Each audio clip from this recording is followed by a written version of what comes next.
Hey guys, we're gonna talk about our how to glue down the pieces in our collage. So once you've actually gotten your pieces the way that you want them and you photographed it with your phone as a reference or with a camera as a reference, you're gonna pick sections at a time to pick up and glue. I'm gonna start out using the brush, and I've got some glue on my brush and I'm spreading it on the back side of the piece. I'm being careful not to go all the way to the edge of the piece. The glue is going to squeeze out from underneath, and you want to give it just a tiny bit of space to do that. Now I'm going to place it down carefully, and I'm going to push with my fingers. And once I realize that not a lot of glue is coming out from the side, I will rub it down a little further. And you see I did get a little glue right there, so I'm going to take a clean finger and just kind of wipe up the edge and press down with my 3 fingers, and then make sure it's good and placed. For this next shape, I'm going to flip over to my Q-tip applicator. I gave you guys a handful of those. Those are disposable. You can use either one. I just gave you a choice of the Q-tips and the brush. So again, just like the brush, I'm not going to apply it all the way to the edge. I've got some places that you can see the paper through and some thicker areas. I'm just kind of spreading it around.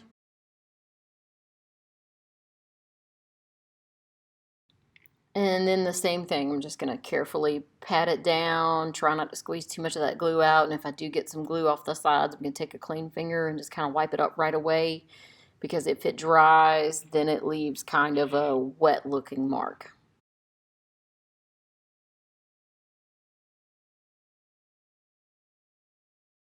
By the way, I actually sped this part up. I don't actually do it this fast. The magic of video.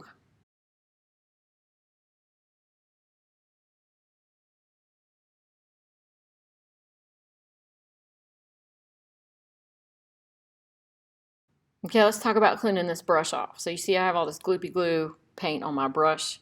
You need to make sure that you go to the sink and wash it off really well. You should be able to move all the individual hairs if it's cleaned well. You don't want to let it sit too long because it will harden the brush and be ruined. Let's talk about the sewing part now. I gave you 2 needles, one smaller than the other. The thread, different colors for you to use. I gave you a pair of scissors, and I'm going to show you how to thread a needle. So this particular embroidery thread pulls apart and has 6 different individual threads. I don't know if you can see it. You're going to cut a section, probably about as long as from the tip of your middle finger to your elbow. And then you're going to pull 2 of the 6 threads away from the rest of them. You only want 2.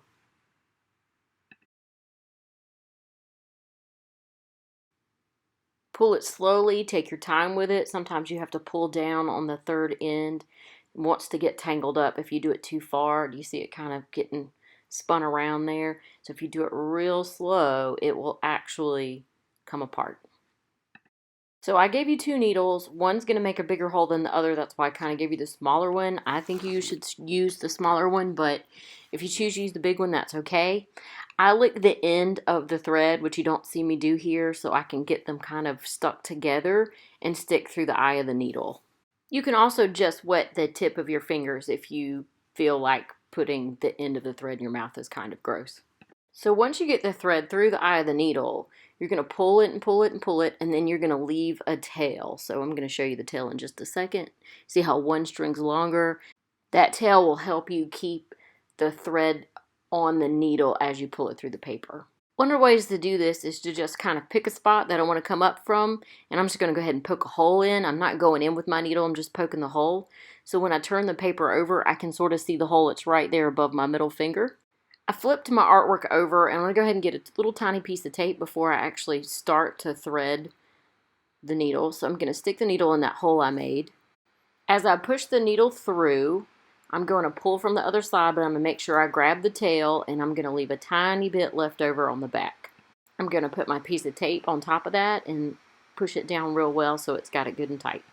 So now I'm just going to alternate between going in through the front and pulling out of the back, and then deciding where I'm going to come up through the back out into the front.